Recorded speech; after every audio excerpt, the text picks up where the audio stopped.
هذه اليد مغربيه ولا صهيونيه؟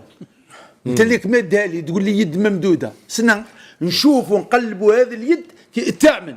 تاعك ولا تاع الصهاينه؟ كوهين في الجانب الغربي تقول لي اليد الممدوده، اولا اليد هذه ماهيش في يدك، كانت يدك وبدلوها لك.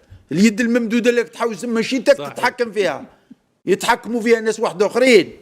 إخواني أخواتي، اليوم نقدم لكم مقتطف من برنامج حواري جزائري يتعلق بردة فعل الإعلام الجزائري على خطاب صاحب الجلالة الملك محمد السادس، خاصة اللقطة التي تتحدث عن تواضع ملك المغرب ومد يده للأشقاء الجزائريين، إلا أنهم أبنوا عن قلة أدب وسخروا.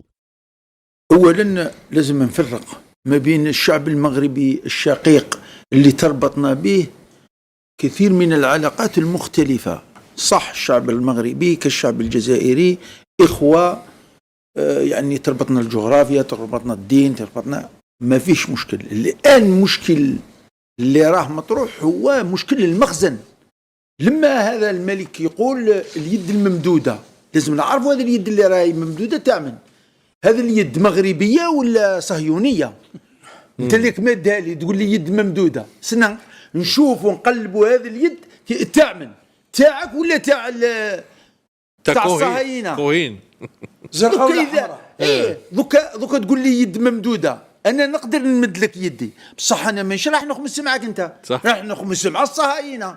وانا الصهاينه كاع الفاتورات اللي راني مخلصها واللي راني نخلص بها وراني نهاجم من اجل اطاحه بها من اجل الصهاينه هذو. اليوم نجي غير في الجانب الغربي تقول لي اليد الممدوده، اولا اليد هذه ماهيش في يدك، كانت يدك وبدلوها لك.